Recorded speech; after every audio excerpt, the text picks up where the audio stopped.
জান্নাতে কোনো ধর্ষক নাই, জান্নাতে আসিয়ার ঘুমে কেউ ব্যাঘাত ঘটাবে না। শুনেছি নির্যাতনের শিকার হয়ে মৃত্যুবরণ করলে সে শহীদের মর্যাদা পায়। সেই হিসেবে আমাদের বোন আসিয়া শহীদ। আর কুরআনে আল্লাহ তাআলা বলেছেন, শহীদকে তোমরা মৃত বলো না। আসিয়া মারা যায়নি, দুনিয়ার জাহান্নাম থেকে মুক্তি পেয়ে আল্লাহর জান্নাতে চলে গেছে। মহান আল্লাহ তাআলা তাকে ভালো রাখুক। আর যারা এই দুনিয়াটা ওর জন্য জাহান্নাম বানিয়ে দিয়েছিল, তাদের দুনিয়াকে আর আখিরাত দুটাই যেন জাহান্নাম হয়ে যায়। আমরা তো আল্লাহরই, আর নিশ্চিতভাবে আমরা তারই দিকে ফিরে যাব।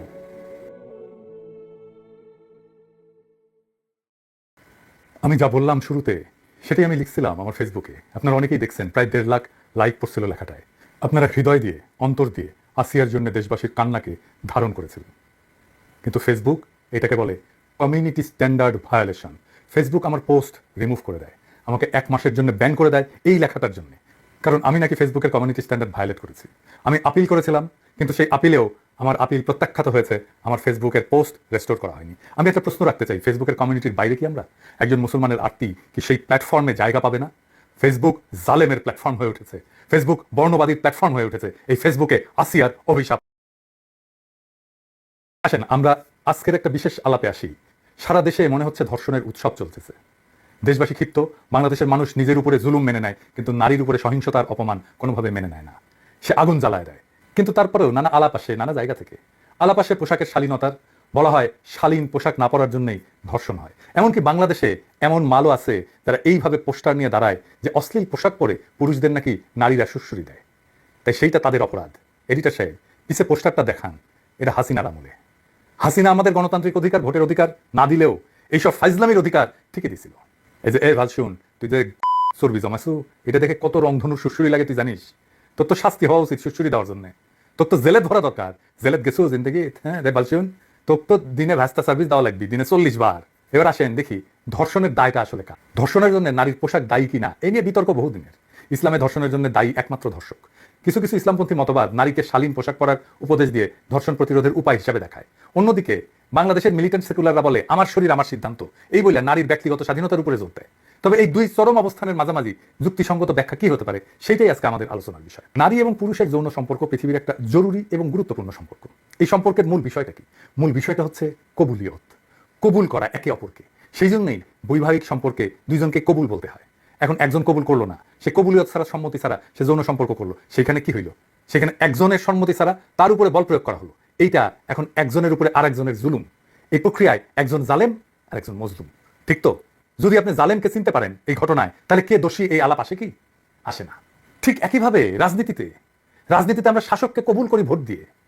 সেই শাসক যদি আমার কবুলের তোয়াক্কা না করে, সেটাই জুলুম হয়ে যায়। হাসিনা তাই জালেম, হাসিনা তাই জুলুম করছে আমাদের উপরে। বোঝা গেছে ব্যাপারটা? আপনাকে বিষয়টা দেখতে হবে জালেম এবং মজলুম এই কনসেপ্ট দিয়ে, তাহলেই বুঝবেন কার দোষ। এই প্রশ্নটা এখানে আসে না যদি আপনি জালেমকে চিনতে পারেন।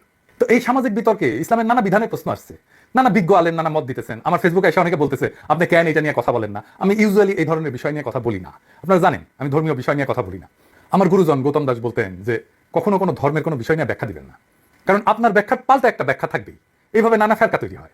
কথা সত্য। আবার এটাও সত্য যে সমাজে যদি একটা বিতর্ক তৈরি হয়, সেখানে সমাজের একজন বিবেকবান মানুষ হিসেবে সেখানে কিন্তু কিছু বলার থাকে, কিছু মতামত থাকে। তো আমি আমার হাসপাতালের টাইমে পবিত্র কোরআন আর হাদিস থেকে পড়লাম এই সমস্ত বিষয়গুলো নিয়ে। পরে যা যা পাইছি, আমার যা যা উপলব্ধি হয়েছে, তা আপনাদের সামনে পেশ করতেছি। আমি বলতেছি না যে আমার ব্যাখ্যা গ্রহণ করতে হবে, তবে আমি যা বুঝছি এটা সবার সাথে শেয়ার করলে তো কোনো ক্ষতি নাই। অনেকে কইতে পারেন আপনি ইসলাম ধর্মের বিষয় নিয়ে কথা বলেন কেন? যে কোনো ধর্ম যে কেউ পড়তে পারে, তো তাই না? কোনো বাধা নাই তো। জাকির নায়কের পড়া নাই এমন কোন ধর্মগ্রন্থ আছে? নাই। তো আসেন আল্লাহর নামে শুরু করি। ইসলামে হক্কুল ইবাদ বলে একটা বিষয় আছে। সেটা কি আমরা একটু দেখি। হক্কুল ইবাদ হইল মানুষের পারস্পরিক অধিকার, একজনের না, পারস্পরিক অধিকার, যা ইসলাম অত্যন্ত গুরুত্বের সাথে বিবেচনা করে। আপনি পশ্চিমে মানবিক অধিকার দেখবেন, মানুষের অধিকার দেখবেন, কিন্তু পারস্পরিক অধিকার এই হক্কুল ইবাদ, এইটা ইসলামে খুবই ইউনিক একটা ধারণা। ইসলামে এই হক্কুল ইবাদ লঙ্ঘন করা আল্লাহর কাছে ক্ষমার অযোগ্য অপরাধ, যতক্ষণ না ভুক্তভোগী নিজে ক্ষমা করে।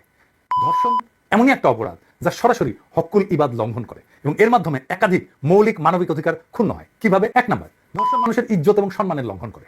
ইসলাম প্রত্যেকটা মানুষের সম্মান এবং মর্যাদাকে পবিত্র বলে ঘোষণা করছে। কোরআন শরীফে আছে, নিশ্চয়ই আমি আদম সন্তানের সম্মান বৃদ্ধি করেছি।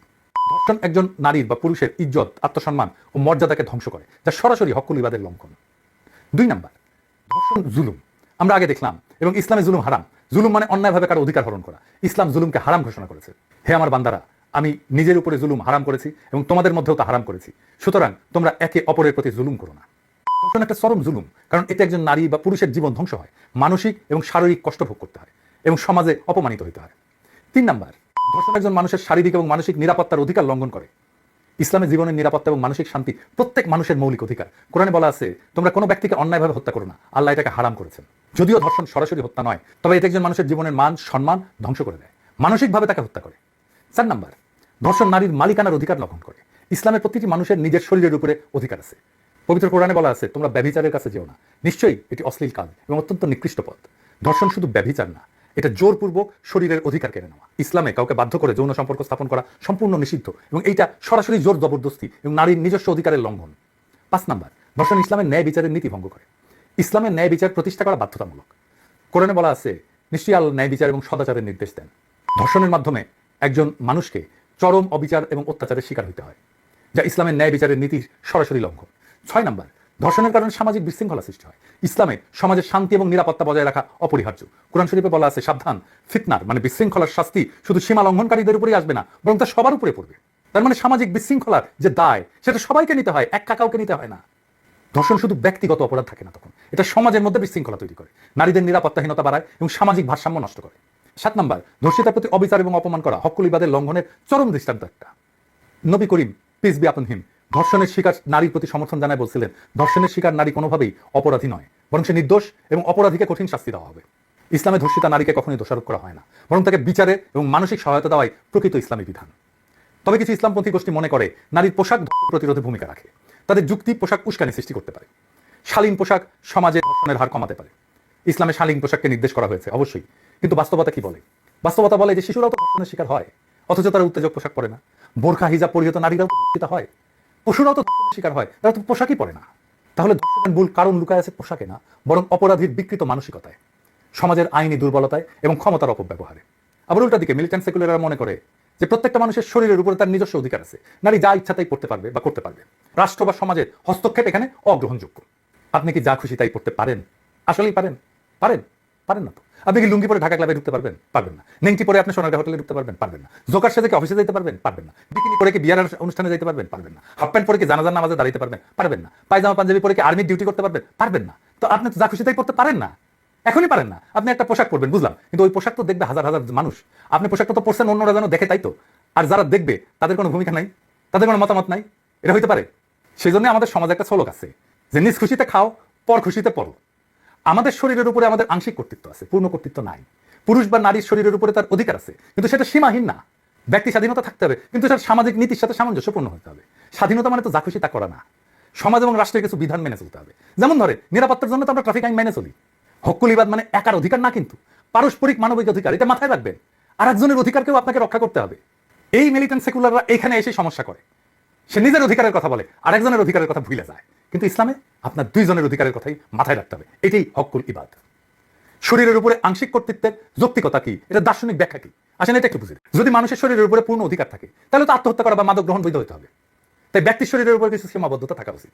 ব্যক্তির স্বাধীনতা এবং সমাজের স্বার্থের মধ্যে ভারসাম্য দরকার, এটাই সামাজিক চুক্তি। এই সামাজিক চুক্তি ছাড়া সমাজ রাষ্ট্র কিছুই চলে না। তাই রাষ্ট্র কিছু বিধি তৈরি করতে পারে, সমাজও কিছু বিধি তৈরি করতে পারে। সমাজের বিধিটা আসে ধর্ম থেকে। অনেকে ধর্ষণের কঠোর শাস্তির কথা বলছে, আসেন এই প্রসঙ্গে একটু আলাপ করি। কেবল কঠোর শাস্তি কোনো অপরাধ কমায় না। অপরাধ বিজ্ঞানের গবেষণায় দেখা গেছে যে শাস্তির নিশ্চয়তা, অর্থাৎ অপরাধী ধরা পড়বে এবং শাস্তি পাবে এই সম্ভাবনা যদি থাকে, সেটা অপরাধ প্রতিরোধে শাস্তির কঠোরতার চাইতে বেশি কার্যকর। 2001 সালে পল জেন্ড্রা উনি একটা গবেষণা করছিলেন, অনেকগুলো গবেষণা মিলে 50টা গবেষণাকে মিলে একসাথে উনি দেখছিলেন যে কি পাওয়া গেছে, এটাকে মেটা অ্যানালাইসিস বলে আর কি। তো এখানে প্রায় 3.5 লক্ষ অপরাধীর তথ্য বিশ্লেষণ করা হয়েছিল। গবেষণায় দেখা গেছে যে দীর্ঘ কারাদণ্ড অপরাধের পুনরাবৃত্তি কমায় না। বেশি দিন জেলে থাকলে সে তার অপরাধ প্রবণতা কমে না, বরং কিছু ক্ষেত্রে এর ফলে অপরাধী আরো বেশি পুনরায় অপরাধে জড়ায় পড়ে। এছাড়া মৃত্যুদণ্ডের কার্যকারিতা নিয়েও গবেষণাগুলো স্পষ্ট না। পৃথিবীর অনেক দেশে মৃত্যুদণ্ড আছে, অনেক দেশে আবার নাই। তো যে দেশে মৃত্যুদণ্ড আছে এবং যে দেশে নাই, এই দেশগুলোর তুলনামূলক গবেষণা থেকে দেখা গেছে যে এটা ধর্ষণ বা হত্যার মতো গুরুতর অপরাধ কমানোর ক্ষেত্রে কার্যকর প্রমাণিত হয়নি, গবেষণায় প্রমাণিত হয়নি। যেই দেশে বিচারহীনতা থাকে, ইনসাফ না থাকে, সেই দেশের শাস্তিকে যতই কঠোর করা হোক না কেন, অপরাধ কমবে না। কারণ অপরাধী যে সে তো জানে যে সে পার পেয়ে যেতে পারে, তার ক্ষমতা দিয়ে, তার টাকা দিয়ে। কঠোর শাস্তির চাইতে দরকার নিশ্চিত বিচার এবং ইনসাফ। আজ আমরা আসিয়ার গল্প শুনছি, আমরা দেখছি কিভাবে এই সমাজে জুলুম তার শিকার বিস্তার করছে, কিন্তু আমরা থেমে থাকবো না। আমরা এই অন্ধকারের বিরুদ্ধে আলো জ্বালাবো, কারণ সত্যের পথে চলতে হলে ভয় পেলে চলে না। অন্যায় দেখেও চুপ থাকা মানে সেই অন্যায়ের অংশ হয়ে যাওয়া। আমরা যদি আমাদের মা বোনদের নিরাপত্তার জন্য, আমাদের ভবিষ্যৎ প্রজন্মের জন্য এখনই রুখে না দাঁড়াই, তবে আর কবে দাঁড়াবো? সমাজে বিচারহীনতার সংস্কৃতি যতদিন থাকবে ততদিন অপরাধীরা বেপরোয়া থাকবে। কিন্তু আমরা যদি ন্যায় বিচারের দাবি করি, যদি অপরাধীর বিরুদ্ধে সোচ্চার হই, তাহলে তাদের বিচার হবেই, আজ না হোক কাল হবে। ইতিহাস সাক্ষী, যখন মানুষ অন্যায়ের বিরুদ্ধে জেগে ওঠে, তখন শাসক কিংবা কোনো শক্তিই তাদের দাবায় রাখতে পারে না। আসিয়া শহীদ হয়েছে, কিন্তু আমরা যারা বেঁচে আছি, আমাদের দায়িত্ব এখন আরো বেশি। আমাদের কলমের, কণ্ঠের, প্রয়োজনে রাস্তায় নামার শক্তি দিয়ে এই জুলুমের বিরুদ্ধে রুখে দাঁড়াতে হবে। কারণ ন্যায় বিচার প্রতিষ্ঠার লড়াই শুধু আসিয়ার জন্য নয়, এটা আমাদের প্রত্যেকটা মায়ের, প্রত্যেকটা বোনের, প্রত্যেকটা কন্যার নিরাপত্তার জন্য। আমরা কি সেই সমাজ চাই যেখানে আশ্রয় মেলে কিন্তু নির্যাতিতার ন্যায় বিচার মেলে না? নাকি আমরা এমন একটা সমাজ করতে চাই যেখানে নারী পুরুষ নির্বিশেষে সবাই নিরাপদে বাঁচতে পারে? আজকের আলোচনা এখানে শেষ না, বরং এটা শুরু। আমরা বিচার চাই, আমরা ইনসাফ চাই। আর এই অন্যায়ের বিরুদ্ধে প্রতিটি ন্যায়ের কণ্ঠস্বর একদিন এমন শক্তিশালী হয়ে উঠবে যে কোনো ক্ষমতা আর তার দাবায় রাখতে পারবে না। ইনকিলাব জিন্দাবাদ।